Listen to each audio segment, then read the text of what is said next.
la bienvenida a nuestro colaborador Andrés Oppenheimer. Andrés, si tuvieras 30 segundos para presentarte, ¿cómo te presentarías aquí en ¿Qué tal, Fernanda? Humilde reportero argentino trasplantado a Estados Unidos hace 40 años, haciendo la misma chamba, tratando de hacerla cada vez mejor. No sé si lográndolo, pero tratando. ¿Y escritor qué? Dice, no. Sí, obvio, obvio. Bueno, eso es lo que más me gusta. Lo Autor sé. de 7 libros, que ya que me das oportunidad de decirlo, el último, Sálvese quien pueda, creo que te conté, salió no solo en español, obviamente fue un bestseller, pero salió en inglés, en chino, en coreano Wow. y ahora va a salir en japonés, sobre el futuro de nuestros trabajos. No, Eso fue una Andrés. gran satisfacción porque alguien por ahí lo está leyendo. A propósito, vendió más de 300.000 ejemplares. No, Andrés, es que yo me acuerdo cuando leí ese libro, Sálvese quien pueda, lo terminé, llegué directo al cuarto de mi hija, así de, a ver, tienes que leer este libro. No me preguntes, tienes que leer Bueno, este libro. te cuento que fue parte también, después, obviamente ni yo ni nadie pudimos prever la pandemia, pero todo lo que decía en ese libro que salió poco antes de la pandemia se multiplicó por 10 después de la pandemia, porque yo ahí hablaba del trabajo remoto, de cómo los trabajos van a cambiar, de cómo la telemedicina, la teleeducación, todo esto iba a dominar nuestras vidas en los próximos 5 o 10 años, y bueno, con la pandemia ya no va a ser dentro de 5 o 10 años, es ya ahora. Pues mucho que platicar contigo en relación a tus libros, a tu trabajo, a tus columnas, a tu estancia en CNN, tu estancia aquí en ¿Qué tal, Fernanda? Mucha experiencia de vida. Hoy hablaremos de las elecciones, pero muy importantemente, Andrés, creo que urge conocer tu óptica en función de la visita de Kamala Harris a México el día de hoy. ¿Por qué hoy? Bueno, Fernanda, yo creo que la prensa mexicana le están dando demasiada atención a cuándo va y demasiado poca atención a qué país fue primero. Porque para mí era obvio que no iba a ir antes de las elecciones, porque si hubiera ido antes de las elecciones de ayer, cualquier cosa que hubiera dicho hubiera sido interpretada como una injerencia en los asuntos internos. Y si hubiera llevado una blusa de un color, le hubieran dicho que es un mensaje Claro. subliminal a favor de la oposición, o si hubiera llevado zapatos de color cual, hubieran dicho que es un mensaje subliminal a favor del gobierno. Entonces, a mí no me extraña en absoluto, conociendo muy de cerca, de haberlo cubierto durante tantos años, cómo funciona el gobierno de Estados Unidos, no me llamó la atención en absoluto que vaya al día siguiente o después de las elecciones. ¿Por qué al día siguiente? Bueno, porque ella tiene que, su misión encomendada por el presidente Biden es el tema de la frontera y los migrantes, y obviamente quería ir cuanto antes, y lo más antes, después de la elección mexicana, es hoy. Entonces, para mí es eso, pero lo que para mí es más significativo que la fecha es el itinerario, porque fíjate que ella primero fue a Guatemala y después a México. En la diplomacia siempre se le presta mucha atención a las formas, y las formas tú vas primero al más importante. Cuando el presidente Bush hizo su primer viaje al exterior, George W. Bush, lo hizo a México, entonces todo el mundo resaltó que haya elegido a México como su primer viaje. Entonces, la atención en este momento en la vicepresidenta Kamala Harris en Estados Unidos es sobre todo porque es su primer viaje al extranjero.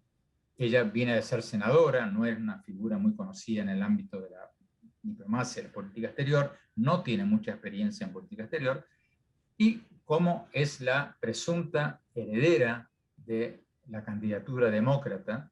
A ver, recordemos que el presidente Biden tiene 78 años, no está nada claro si se va a volver a postular en el 2024.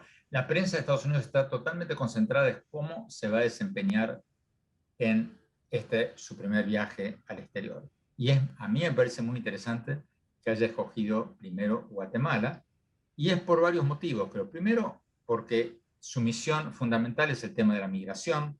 Los migrantes vienen de Centroamérica, pero me pareció muy interesante que ahí, lo mismo que el secretario de Estado Anthony Blinken, cuando fue a Costa Rica hace pocos días, invitó al canciller mexicano a sentarse a la mesa junto con los demás cancilleres centroamericanos.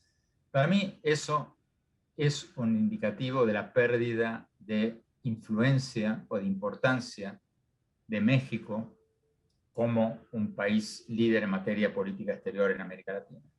Porque pierde cuidado, Fernanda, si México hubiera ocupado un lugar de liderazgo en temas como Venezuela o como la economía de América Latina o como grandes iniciativas, si México hubiera seguido siendo un país relevante, pierde cuidado que hubiera ido primero a México, pero no lo hizo.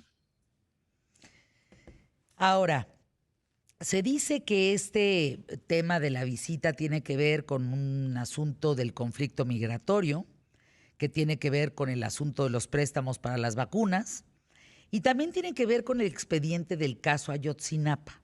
¿Qué sabes de esto? Porque entiendo que Kamala Harris, más bien Andrés Manuel López Obrador, pidió a Kamala Harris parte del expediente de este caso que tiene el gobierno de Estados Unidos sobre el caso de Ayotzinapa. Te escuchamos. Fernanda, yo, ni yo ni nadie o sea, nadie no sé, pero los funcionarios de Estados Unidos no han hablado mucho de esto.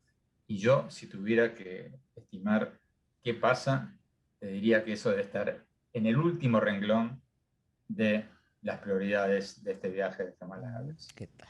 Y siquiera eso, igual que el tema de la presunta injerencia de Estados Unidos en las ONGs, en las organizaciones no gubernamentales de México, que el presidente López Obrador ha hablado mucho últimamente, quejándose del apoyo a grupos contra la corrupción, que él dice que están en contra de su gobierno. Bueno, yo creo que eso ni figura ni lo toman en serio. Lo ven como temas de asuntos domésticos de México.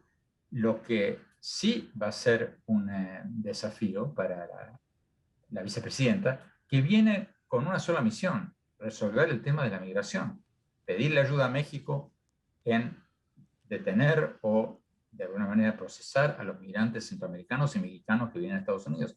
Esa es su misión y para ella eso es fundamental para sus aspiraciones a la presidencia de Estados Unidos. Si ella fracasa en esta misión tan difícil, fracasa en su posibilidad de ser la candidata demócrata en las próximas elecciones o en las siguientes. Entonces, para ella hay una sola prioridad, que es lograr algún éxito visible en el tema de detener la migración a Estados Unidos. Yo creo, Fernanda, si yo fuera una mosca en la pared en la reunión entre el presidente López Obrador y la vicepresidenta Kamala Harris, ella va a hablar migración, migración, migración, y él va a hablar vacunas, vacunas, vacunas. Esa va a ser la discusión.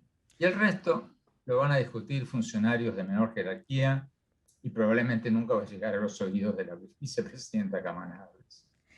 Andrés, una duda me surgió en este momento. ¿Te recuerdas que en el gobierno de Trump, de Donald Trump, mandaron parte, bueno, un buen número de elementos del ejército de Estados Unidos a la frontera con Guatemala? Que de hecho decíamos en aquel tiempo aquí en ¿Qué tal, Fernanda? Que ahora la aduana de México-Estados Unidos no era en frontera norte con Estados Unidos, sino era en frontera sur. ¿Siguen esos elementos del ejército de Estados Unidos en áreas de ahí, en la frontera de Guatemala con México?